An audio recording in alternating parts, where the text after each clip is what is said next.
Welcome to another edition of Ian Cameron's Football Frenzy, NFL Week 4 edition of the show, as we get you ready for Week 4 in the National Football League. Before we get into every game on the board, as we always do with the NFL show here on Ian Cameron's Football Frenzy, I do want to mention all the great subscription options you have available to get on board with me and get every bet, every wager that I place in every sport on a daily basis.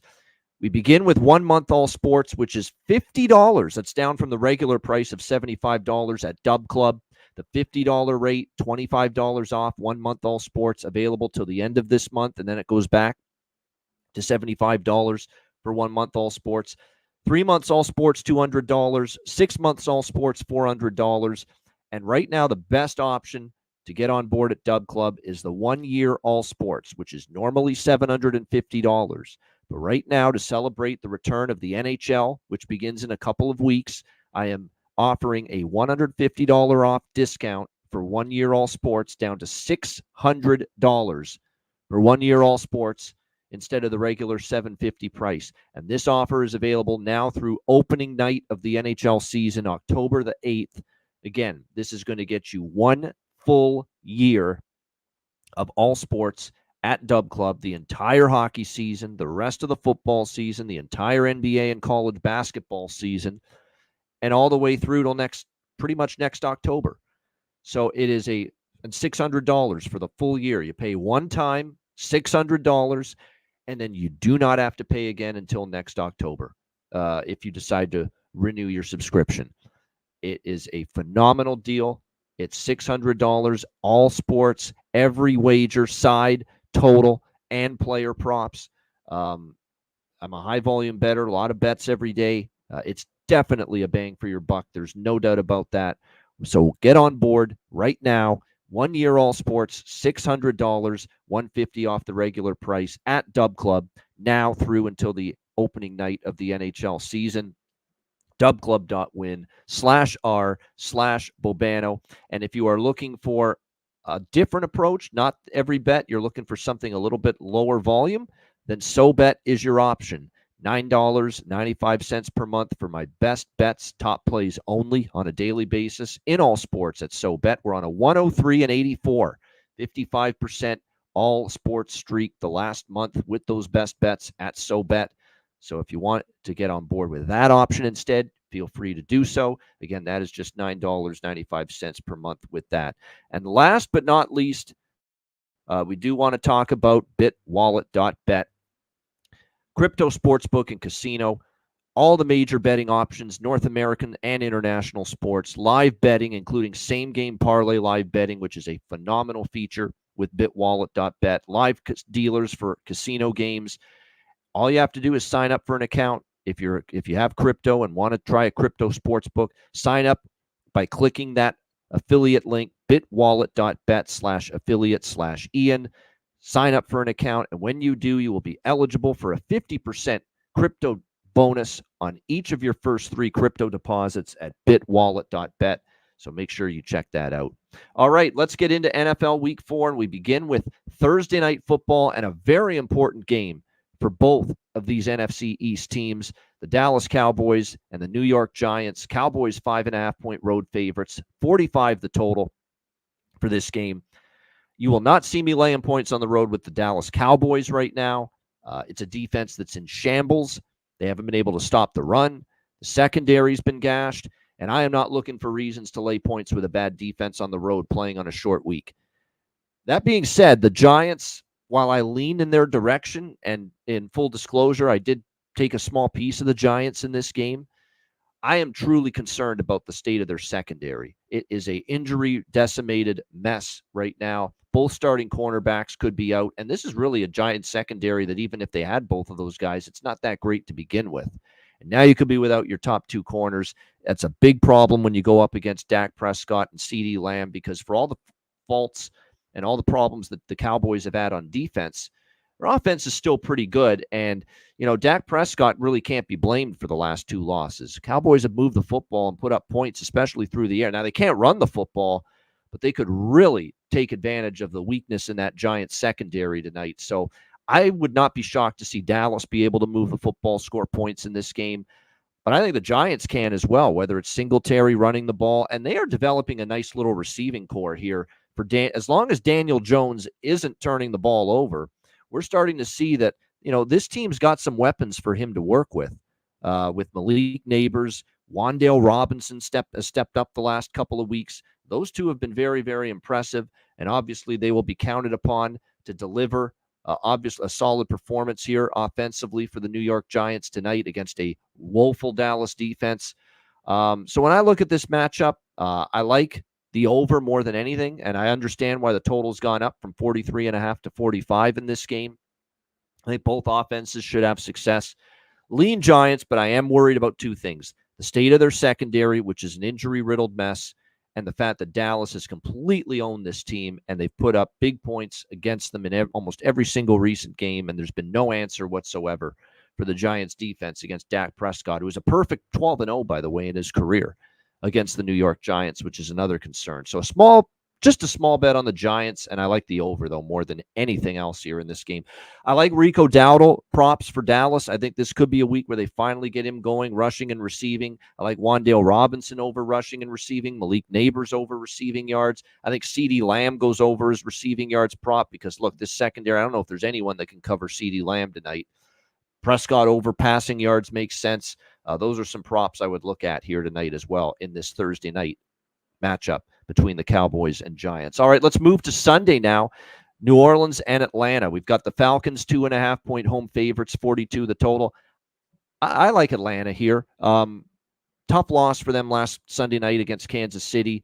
Some bad play calling at times as well, I think really hurt. I didn't love what I saw from what Atlanta decided to do. What I don't get is, you've got this big power back in Bijan Robinson, and on that fourth down play, you decide to string it out and go east-west instead of north-south. Let that guy go forward and pick up the first down. It was 4th and 1 for crying out loud. It ended up coming back to haunt Atlanta. I thought they played well enough to win last week against the Falcons, but they fall short 22-17. The Falcons, after a great comeback win against Philadelphia, now 1-2, and of course they lost their opener at home against Pittsburgh. Kirk Cousins was definitely rusty and coming off the injury. He wasn't great, but Kirk Cousins has played better these last 2 weeks. And then you look at New Orleans, who had that unbelievable offensive explosion in their first 2 wins against Carolina and Dallas, and Saints offense that we were accustomed to a lot last year showed up last week against Philadelphia. Definitely not that same precision, efficiency, explosiveness. They had a hard time running the football. The pass rush really didn't hold up too well for Derek Carr, and it ended up being a 15-12 loss to the Eagles in that game last week. They'll be looking to bounce back here on the road against Atlanta. You got a 1-2 Atlanta team. New Orleans maybe coming back to the pack just a little bit last week, back down to earth. I think it sets up nicely for Atlanta here. As long as they're not laying more than a field goal in this game, I definitely lean to the Atlanta Falcons here in this matchup. All right, next up, we've got Pittsburgh and Indianapolis. Steelers, 1.5-point road favorites, 40 the total.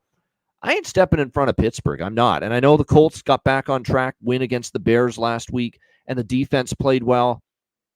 Maybe that's just the Chicago offensive line's that bad, because I lost with the over with the Bears and the Colts last week. I really liked that over, and I thought for sure last week with DeForest Buckner out with some questions about the pass rush of the Colts and that defensive front that even the struggling Chicago offensive line could finally last week open up holes for the ground game, give Caleb Williams adequate pass protection to find DJ Moore and company of the receivers down the field. Didn't happen.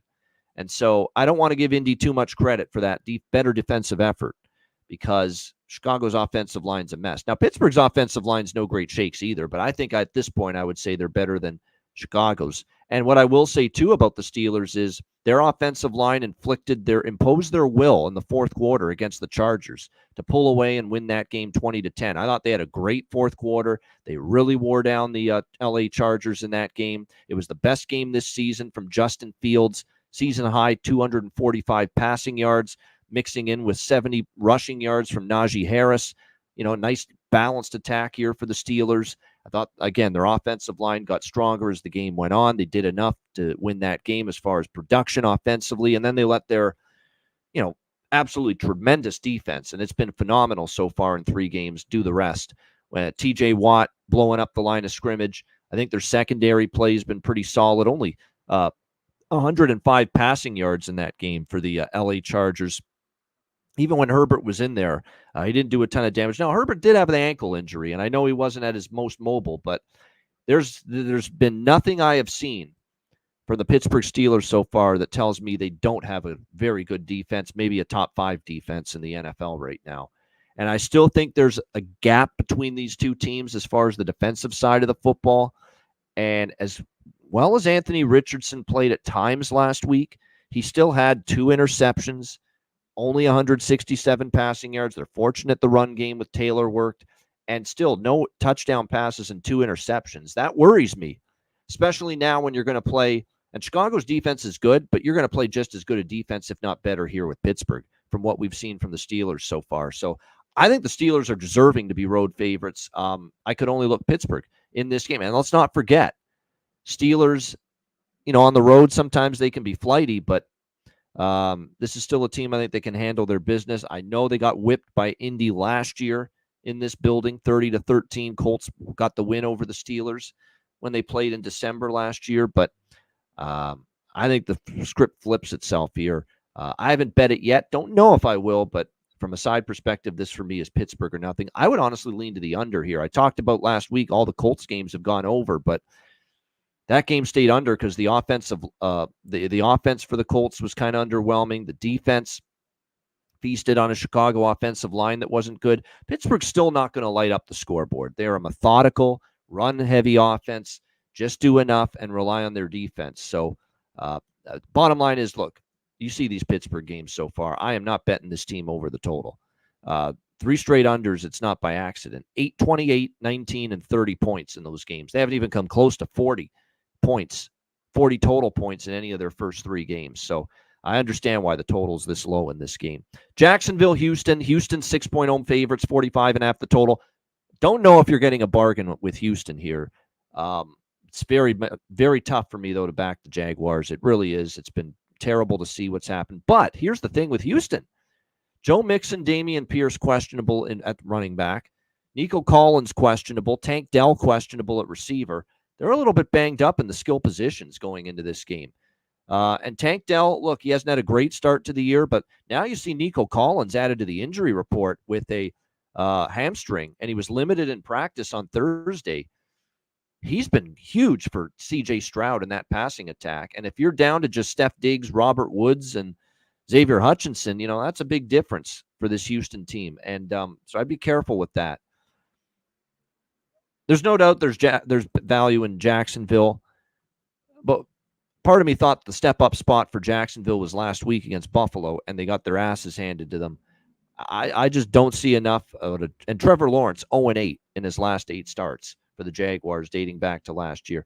It is a leap of faith to back Jacksonville. You do have the better team, Houston, off a loss to Minnesota. And, Texans didn't play well, but you got to give the Vikings a lot of credit.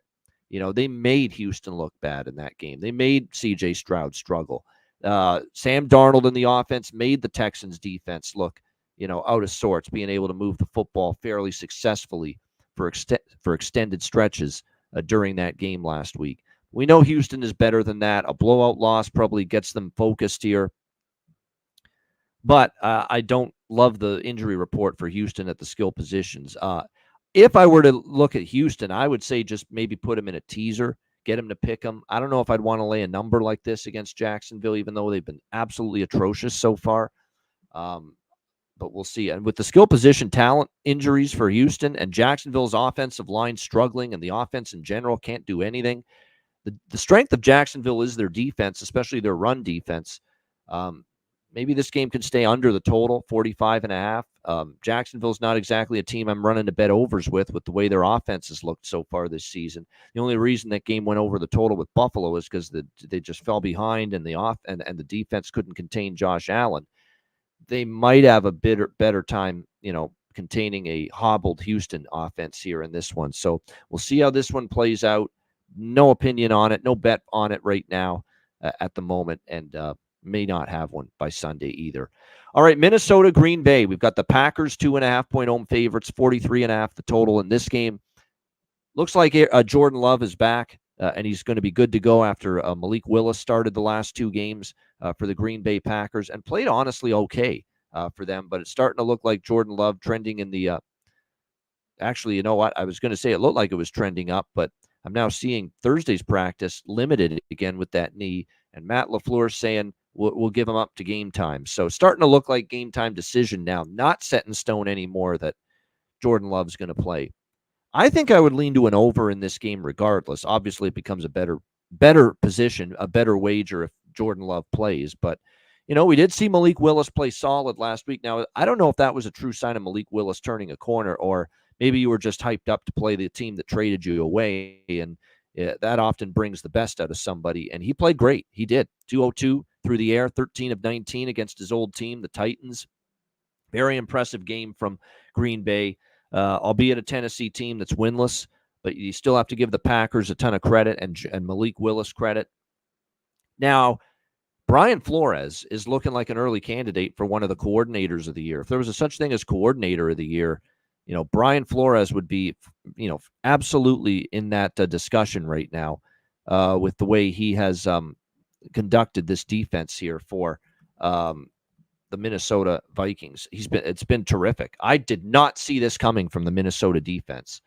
I thought that if Sam Darnold was coached up well by Kevin O'Connell with the weapons he has, with Aaron Jones, of course, now the former Green Bay Packer, now the lead running back with Justin Jefferson, Jordan Addison, solid receiving core, that he could, and the offense could be pretty good. I did not think the defense was going to be this good. And you've got to give Brian Flores a lot of credit. This is a much, and I mean much, better Minnesota Vikings defense than we've seen the last 2 years. So far, so good. Now, the one little caveat to put into that great results we've seen out of the Vikings defense is you played the Giants, you actually played the Niners and the Texans. They're supposed to be really good teams. So maybe it's not a mirage that the defense has played this way, but they are now going on the road. We'll see against Green Bay. We'll see, too, if Love plays. That's going to make a harder assignment. I'm still not a big fan of the Packers' defense. Indy offensively has been hot and cold. Tennessee, not an offense that scares you. But the Green Bay defense, the one really good offense they played was Philly, and they got ripped apart for 34 points. I'm not so sure how good the Green Bay defense is. And we know, look, Sam Darnold in this offense, 23-plus points in all 3 games so far. It's been balanced. They've been running. Darnold's been good throwing the ball. He's avoided mistakes. I still like over 43.5. Again, I like it more with Love at quarterback, but even if it's Willis for Green Bay, what you talking about, Willis? Even if it's him, I would like the over here still in this game at 43.5. I'm not stepping in front of Minnesota. Not doing it. But again, you're talking about now you got to go on the road to Lambeau. You're 3-0 straight up, though. 3-0 against the spread. I ain't stepping in front of them. Simple as that. But I don't know if I'll be backing Minnesota at the moment. It's a pass for me on the side just to lean to Minnesota. When you're 3-0 straight up, 3-0 against the spread to start the year, you're clearly undervalued. The betting markets have clearly not priced you properly, and I'm not looking for reasons to go against a team that's perfect ATS so far, much like I am not looking for reasons to bet on a team that's winless ATS so far.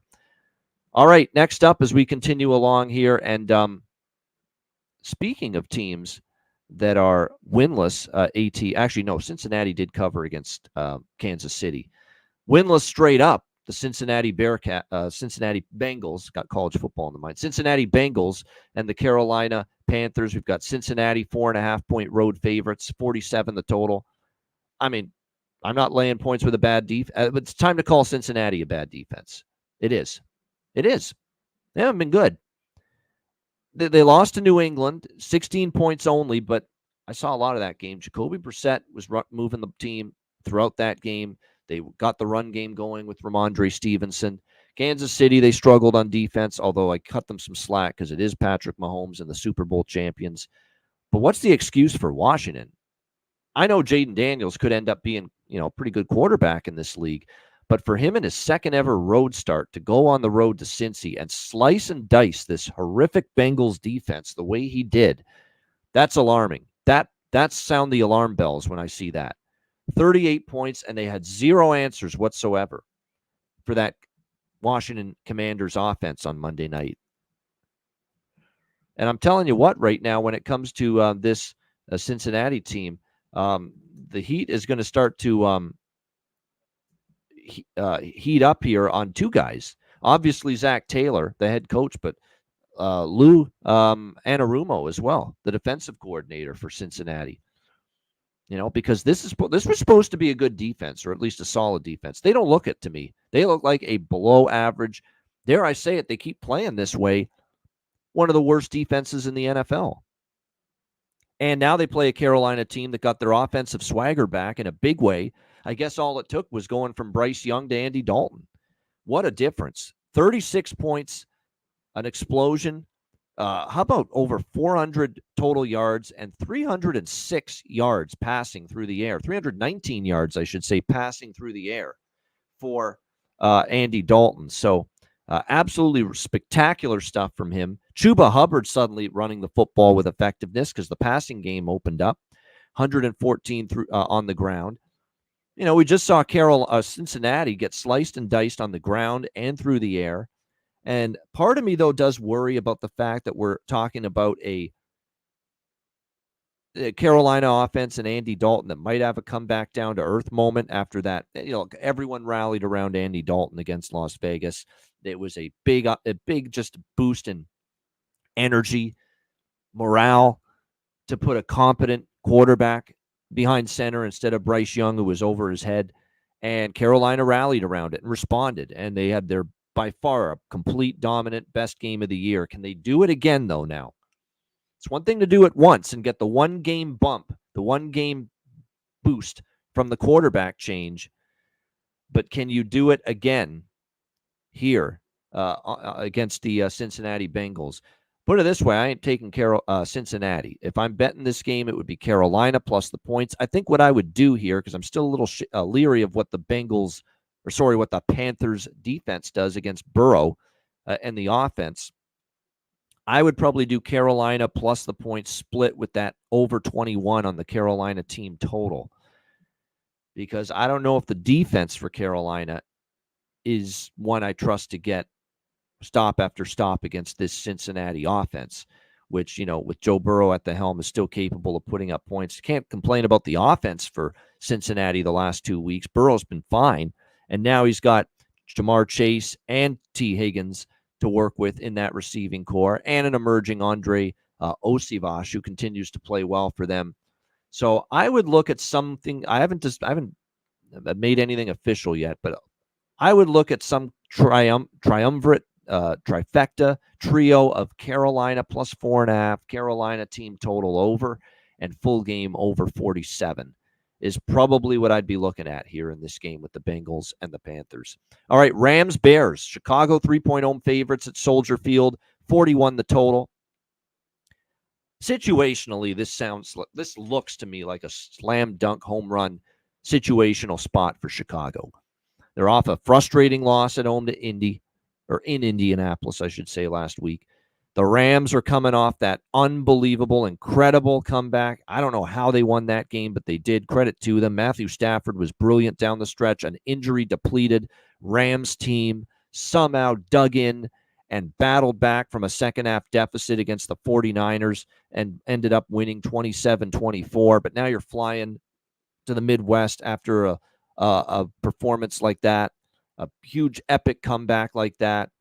And I think when you look at this game here with the Rams and the Bears, it's a tricky little spot here for the LA Rams coming off a win like that. It is. And Chicago's got issues on the offensive line, but the Rams have not had a consistent pass rush. It kind of feels like last week where, again, I bought into the Bears offensive line playing better against Indy. They didn't. I think this is not the worst matchup for Chicago's offensive line because the Rams' pass rush has been hit or miss so far. But they're a really bad offensive line right now, Chicago. Caleb Williams is not having time to find receivers down the field. They have had zero run game to speak of with DeAndre Swift. And again, that's because of the issues on the offensive line that Chicago's had. That being said, it's a very strong situational spot. Chicago, even with offensive issues, the one previous home game this year, they did win. They did cover against Tennessee. Very misleading because it was all defensive scores and special team scores. But this is a really tough spot for the Rams. I am close to betting the Bears here, and it's the only side I would look at. -3 or better. Lean Chicago for me. I would lean under as well until I see something better from the offensive line. It's hard to see the Bears lighting up the scoreboard, but the Bears' defense is solid. Even in the loss last week, they played all right. They played very well against Tennessee. They played solid against Houston. Houston didn't do a lot in the second half, even though they lost that game on the Sunday nighter a couple weeks ago. This is a good Chicago defense. So I don't see the Rams going up and down the field scoring in bunches either. So the under does make sense here for me. All right, Denver Broncos, New York Jets. The Jets 7.5-point home favorites, 39.5 the total here in this game. So Denver, off the schneid, an impressive win, definitely a step in the right direction for Bo Nix. On the road in Tampa. I think Tampa Bay, part of that, though, was they were flat as a pancake. They were coming off the huge win against Detroit the week before. Denver took advantage of that. But let's give Bo Nix his props. 216 through the air, much better, 25 of 36. They got the run game going a little bit.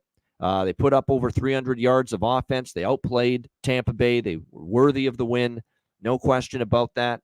Going to be a little tougher here, though. Second straight game on the road, playing the New York Jets. You got to say have a better defense. Won't be easy here. And the Jets do have that little extra time because they played Thursday night last week against the New England Patriots, that 24-3, just in complete control. They controlled the flow, from start to finish. The defense finally looked the part, made life difficult for Jacoby Brissett. And that was a great game from Aaron Rodgers. That was a really nice offensive game where they had 267 through the air, 133 on the ground. Braylon Allen ran the ball well. Breece Hall ran the ball well. Aaron Rodgers, 27 of 35, 281, 2 touchdowns, no interceptions. His passing was good. You know what really gives you hope if you're the Jets and optimism? Aaron Rodgers ran for 18 yards. For the first time this year, he was willing to escape the pocket and actually make plays running. And you add that dimension, which, earlier in his career and when he was younger, he was doing that a lot, being able to run. And if he can even do that just a little bit, to go with Breece Hall, Braylon Allen running the ball, the improvement in the O-line, and obviously the receivers they've got, led, of course, by Garrett Wilson, that's going to be a good offense. And, and Mike Williams is going to get more comfortable, as he gets back in form from the injury. Alan Lazard is someone that's got chemistry for years with Aaron Rodgers, dating back to their days in Green Bay together. There's a lot of potential for this Jets offense to be good. We'll see if Denver, can play that well again on offense here this week. That's going to be the big question. I would honestly, I don't want to lay 7.5 with the Jets, but I think they probably do win the football game. So, and they're in teaser area right now, where you can tease the Jets down to 1.5. I could see that being a pretty solid bet, quite honestly, to get them in as a teaser leg this week. I'd feel more comfortable with that than laying the 7.5 here with them. 39.5's low. Broncos showed a pulse offensively. Bo Nix against this defense could actually throw a pick or two, and I could see, setting up the Jets offense for a short field. I might take a chance on the over here at 39.5. I don't feel strongly about it, but I would lean that way. I think the number might be low enough here that the game might be able to get up and over a number like that. I lean Jets in a teaser more than I like the Jets, though, -7.5 here. As much as Denver was good last week, they're getting 7.5. Tampa Bay, was in a tricky spot. And I think the Jets defense is better. This will be a tougher challenge here for this Denver Broncos offense. All right, Philadelphia, Tampa Bay. Eagles, 2-point road favorites, 43 the total. Philadelphia revenge. They've got this game circled. Their season ended in embarrassing fashion in this very building, Raymond James Stadium in Tampa Bay last year in the playoff game. They've circled this game. I just don't know if I can back Philly, though. They are so banged up. Lane Johnson, here we go again on the offensive line's injured again. What else is new? And more importantly, A.J. Brown and Devontae Smith, both of by far their top two receivers are neither one's a sure thing to suit up and play on Sunday due to injury. That's a concern because if all of a sudden you got to rely on Jahan Dotson, Johnny Wilson, a rookie, and Paris Campbell, you're so much weaker at the receiving core. So that would concern me about the Eagles going into this game. We need to see if Brown and Smith are available. Being without them would hurt. Tampa Bay, too, you've got them coming off a no-show against Denver. They're going to want to look to play a whole lot better here in this game.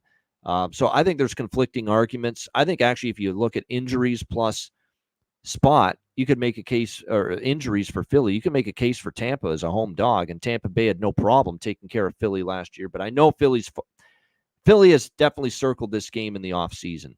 This is the team that ended their season. So for that reason, I don't know if I would bet the side.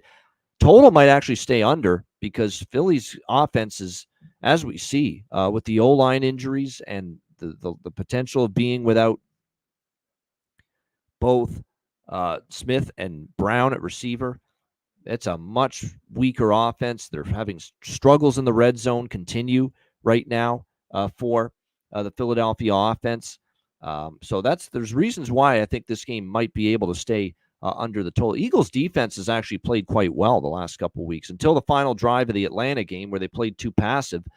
They played pretty well in that game. They played very well against New Orleans last week. So might be an under there with the Eagles and the Bucs. All right, next game, and the rest of the games, the next few games, I should say, are late afternoon, Sunday afternoon games. We've got Washington, Arizona. Arizona 3.5-point home favorites, 50 the total.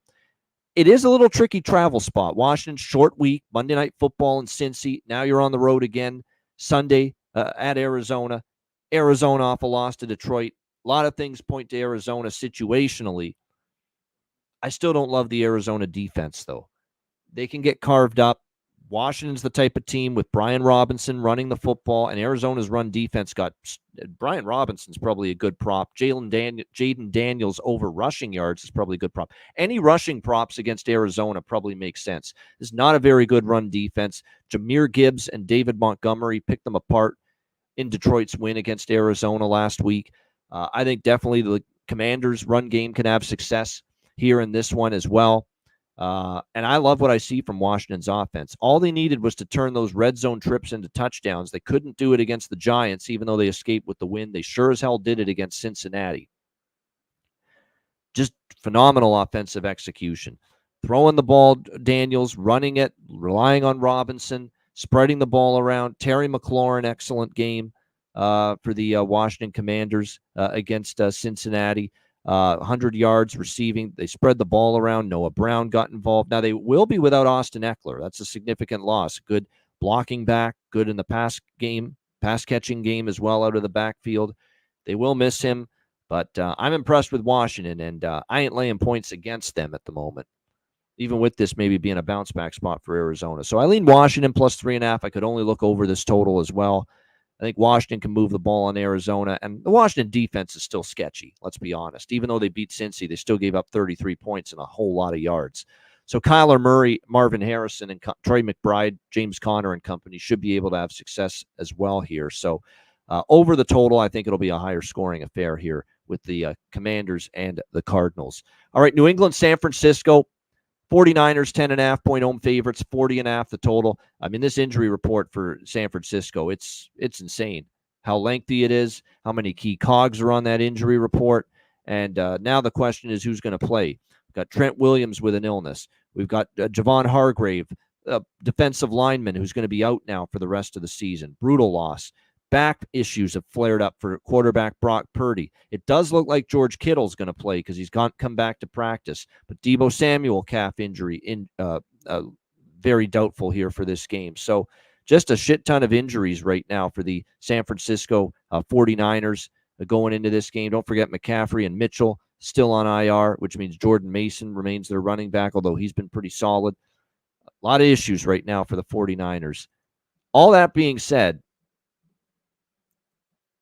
this is definitely, I could see this being a spot where even with the injuries, San Francisco mauls New England. I am not trusting the Patriots here. Going all the way out to the West Coast. Yes, they had the win against Cincy, but they lose at home to Seattle. They get trounced on the road by the Jets on Thursday night. And now you're going on the road. You're facing one of the a San Francisco team that's 1-2, not playing as well as they did last year, and injuries have been a big part of it. But I am not trusting New England. I think New England against some of the better teams, especially motivated teams, and San Francisco will be. They don't want to lose 3 in a row.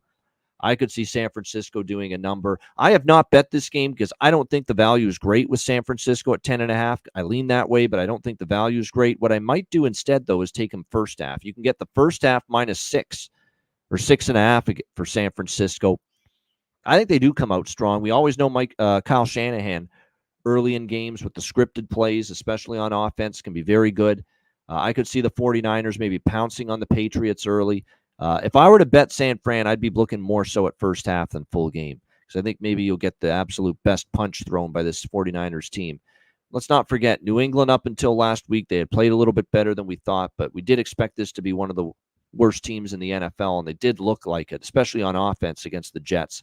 Could not get anything going. And even their defense, which was supposed to be their strength, that's 2 weeks in a row they've been kind of picked apart. Jets picked them apart, and the Seahawks even picked them apart. So if that defense is not going to play better than that, I think then they're in some trouble here on Sunday in San Francisco. So, like I say, I lean Niners, but I think I like the first half look on San Francisco even more.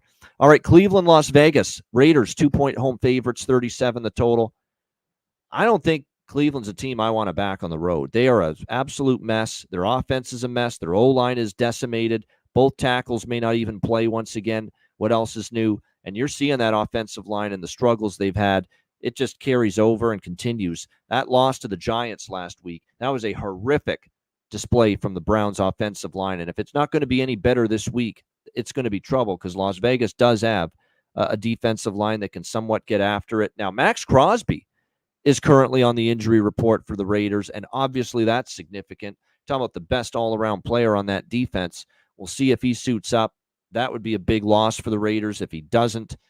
But I'm not looking to bet Cleveland here on the road. Not after what I saw last week in that 21-15 loss to the Giants. Deshaun Watson clearly struggling, and a part of it because of the O-line. The Raiders off a blowout loss at home to Carolina. Antonio Pierce calls them out following that loss. It's got all the makings of Las Vegas step-up spot. And I don't trust Cleveland enough to thwart Las Vegas in this game. Look, I don't think it's the easiest thing to take Las Vegas either, because this is a team that outside of a fourth quarter comeback against Baltimore, they could be 0-3 right now. So they need to play better for sure. I still think I would lean Las Vegas. Gardner Minshew, they're going to make him the starting quarterback again. He didn't have a great game against Carolina, but he's capable of a bounce back here against a Browns defense that is solid, but again, they haven't been as good on the road on defense since the beginning of last year. And you're talking about they haven't been able to make up for the real problems and struggles that their offense is having. So, like I said, at the current number, for me, it would be either I take Las Vegas or I don't bet the game and I leave it alone. All right, next up, we've got Kansas City and the LA Chargers. Chiefs 7-point road favorites, 40 being the total here in this game. So obviously the big concern here for the Chargers is the status of Justin Herbert. We saw him leave the game against Pittsburgh last week with the ankle injury. Taylor Heineke took over, and Taylor Heineke was not good. So it's pretty important that Justin Herbert returns, but he was only a limited practice. Herbert said yesterday his ankle feels better than it did last week, less pain. They are on a bye week in week 5, but I think they're also aware, and Jim Harbaugh is also aware, if we have a shot in hell of beating Kansas City, we need Justin Herbert out there. So very interesting decision. It's a huge game, a tough opponent. Do you put him out there, or do you say, you know what, maybe we take our chances playing Kansas City without Herbert and let him get that bye week to rest, rehab, and be ready for sure when week 6 arrives? So they've got an interesting decision to make with regards to Herbert here. In this spot, I don't want to lay 7 with Kansas City. And this is a Kansas City team that, look, they found ways to win every week, but 7-point win against Baltimore, and they hang on with a goal line stand because Isaiah Likely couldn't get 2 feet down in the end zone, or else it would have been tied. 1-point win against Cincy, 5-point win against Atlanta. This is not a win by margin type of team right now. Kansas City's winning everything tight, close. They're not gaining a ton of separation from their opponent here in the first 3 games, even though they won them all against Baltimore, Cincinnati, and Atlanta. I don't want to lay this many on the road with Kansas City. And I thought for sure when this matchup, I knew this matchup was taking place in week 4 before the season. I thought for sure I'd be on the Chargers, but to me, I could only be on them with Herbert at quarterback. I don't think I could do it with Heinicke. And even though Heinicke has shown ability to play good in spurts at the time or in the past, didn't really love what I saw from him last week, though, against the Pittsburgh Steelers. And certainly he's going to have to step up here if he does get the starting nod in this game. Could we lean under the total, but it's 40? Kansas City, we know more, they've scored points. I mean, 27, 26, 22. But the Chargers are going to be running the football, and they're going to be running the football probably even more if Taylor Heinicke is starting at quarterback. And the Chargers have not exactly been an over team this year, 3-0 to the under. So I think the total is maybe a little too low to bet it under, but I don't know if I'd be betting over either. Like I said, I lean Chargers, but I probably will only get to the betting window if I see that Herbert's good to go. All right, Sunday Night Football, Buffalo, Baltimore. Should be a great one on Sunday night. Ravens 2.5-point home favorites, 46.5 the total in this game. Look, Baltimore got their first win. That's momentum. I get it. There's no doubt. Against Dallas, they ran the football down Dallas' throat. Lamar Jackson did enough, and the defense was good early. I know they had some issues in the fourth quarter, but I do think they kind of took their foot off the gas pedal. We'll see how they fare here. I mean, you're getting a bit of a discount on Baltimore, but this Buffalo team, I thought Jacksonville, just because of the situation, Jacksonville beat them last year. Jacksonville could step up, compete with Buffalo. They couldn't. 47-10 it ended up being. I'm not stepping in front of Josh Allen and the Bills right now. It's a Bills or pass game. Probably going to be end up being a pass, just because I think when you look at it, Baltimore in the head-to-head matchup, when you look at it, they've lost 2 straight dating back to 2021 to this Bills team. Buffalo's kind of had their number.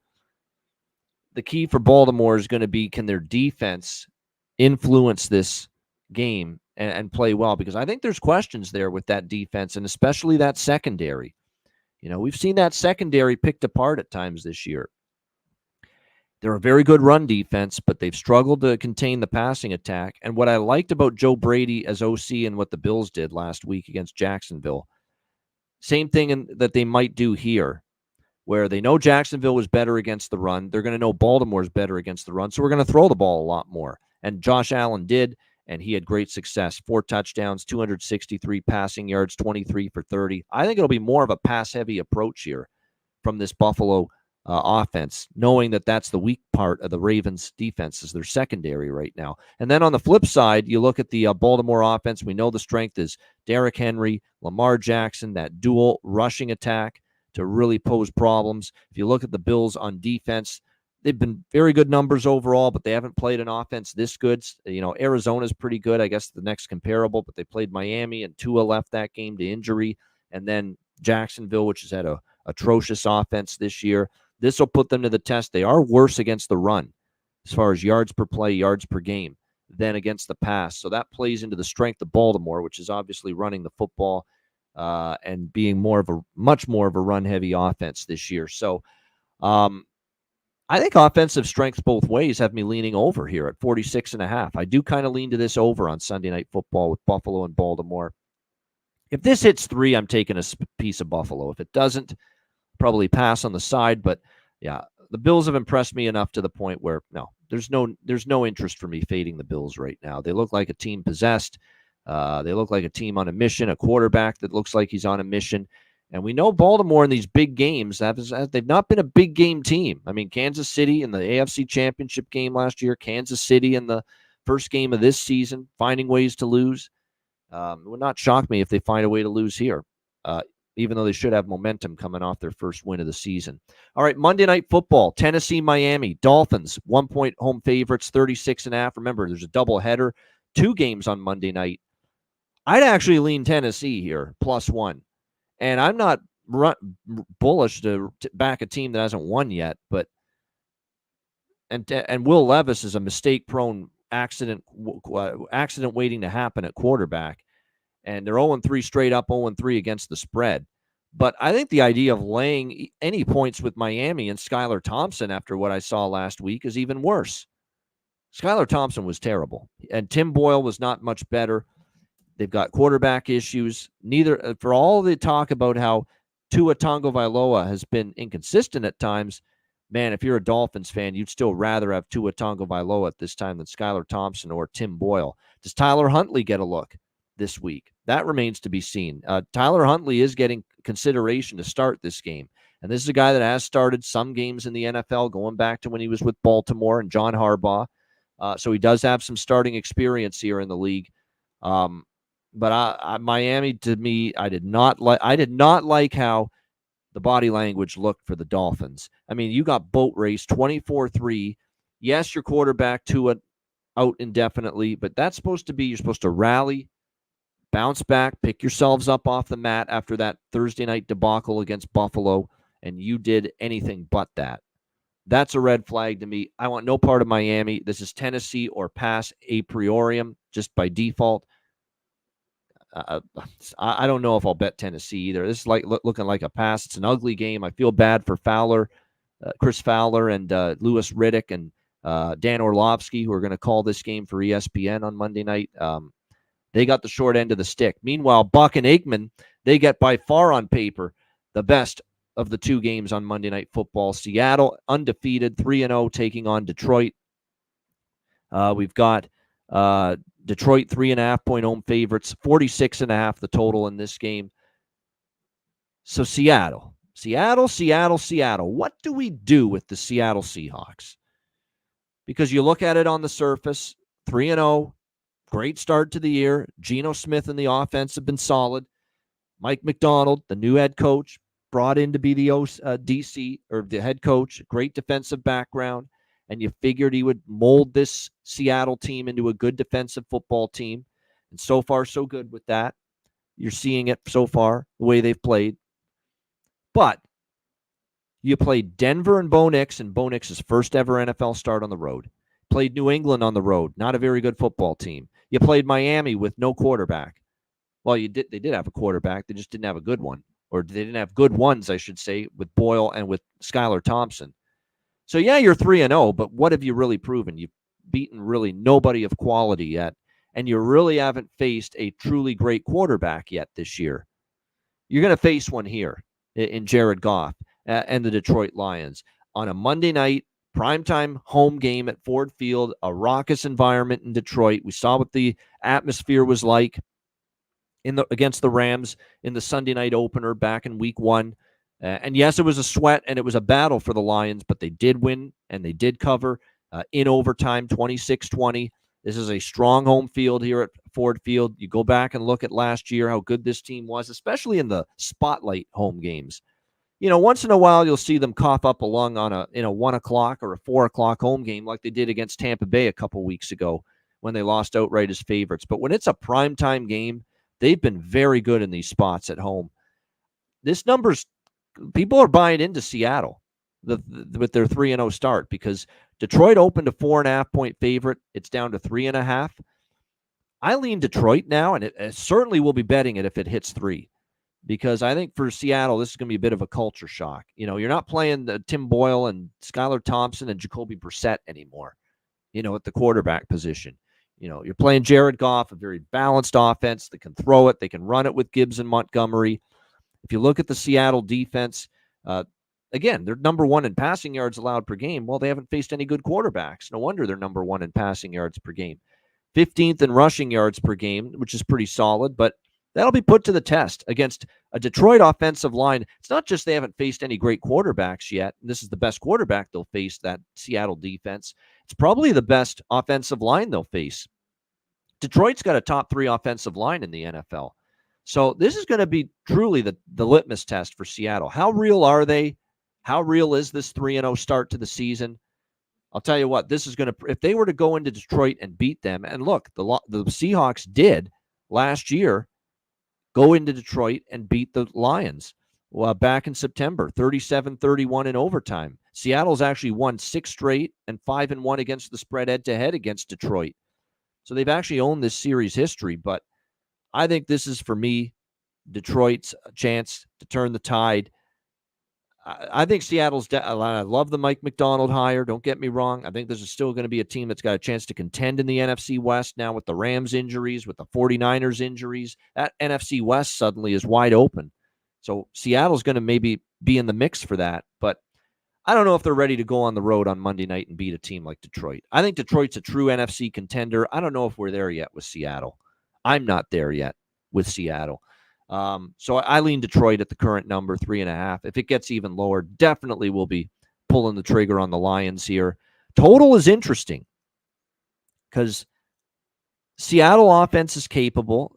Detroit offense is capable. It's going to be indoors. I lean over. And look, Ryan Grubb, who's the offensive coordinator who worked under Kalen DeBoer at Washington, that great offense with the Huskies last year, they're playing a little tempo at times, Seattle. When you watch them, there's times where they pick up the pace a little bit, and Ryan Grubb wants them to play that way. So maybe we lean a little bit over. I didn't like it at 48.5. I thought that total at the open was definitely not a total I would be betting over at 48.5 or 49. But now down to 46, 46.5, it's definitely a more possible that I look at the over. And keep in mind, too, when you look at the one concern, too, though, for Seattle and for the over especially, is the injuries that the Seattle Seahawks have potentially going into this game. They did have some offensive line injuries coming out of that game. We'll see if they get any of those pieces back for this game. I think their defensive line also had a few problem areas as far as injuries as well. And one thing that is concerning is Frank Ragnow for the Lions. As great as that O-line is, he's been ruled out for the Detroit Lions on Monday night, and that is a 3-time Pro Bowl center that will not be in action here for the Detroit Lions in this game. So while they've got a great O-line and they do have depth there, that is still going to be a miss. Yeah, I'm looking at it. It looks like there are some injuries on defense here. Uchenna Nwosu is definitely a guy that may not play. Injuries coming out of that game. Oh, yeah, there it is. Leonard Williams and Byron Murphy, 2 defensive linemen for Seattle. I knew it was D lineman. That's who it is. It's Leonard Williams and Byron Murphy. Both of them got hurt in the game against Miami. They may not play, and that's concerning because the Lions want to be balanced. They want to run and throw. They don't want to be one-dimensional. And if they're shorthanded and depleted on the defensive line, Seattle, in this game, that could mean a free pass for Jahmyr Gibbs and David Montgomery to have a pretty solid game running the football here for the Detroit Lions. All right, there you have it. My NFL Week 4 betting preview and analysis. Hit the like button on the way out if you're watching on YouTube. Appreciate it very much. Let's see if we can end the show with another best bet winner. We cashed with our best bet last week with the Baltimore Ravens. It got a little too close for comfort at the end, but nevertheless, a right side winner as the Ravens money line cashed in their win against Dallas. We'll see what we can deliver here for an encore this week. I think for this game here, or for this week, I'm going to go to the Atlanta Falcons. Money line against New Orleans. -125, the best price out there. Atlanta Falcons. There we go. Let's get our Falcon sound going. I like the spot. You know, they're coming off that tough loss against the Kansas City Chiefs, a game they could have won. New Orleans, look, finally back down to earth a little bit with that loss to the Philadelphia Eagles last week. Now they're going on the road, facing an Atlanta team looking to bounce back here in this game. I think there's a solid chance the Falcons do bounce back and get the job done here in this matchup on Sunday afternoon. So I'm going to go ahead with that for my best bet. Atlanta, -125 against New Orleans. I'm not a big Raheem Morris guy, but I'm not a big Dennis Allen guy, so the coaching battle's a wash. I think the Falcons still a little superior talent-wise, coming off a loss. And the New Orleans team finally back down to earth last week. Maybe more what we expected from New Orleans this year. Maybe more of a mirage with the way they played against Carolina and Dallas. So Atlanta money line, that'll be my best bet for NFL Week 4. Thank you for tuning in to another edition of Ian Cameron's Football Frenzy. Enjoy the games and good luck. Enjoy NFL Week 4. And we'll be back again next week for the NFL Week 5 edition of Ian Cameron's Football Frenzy.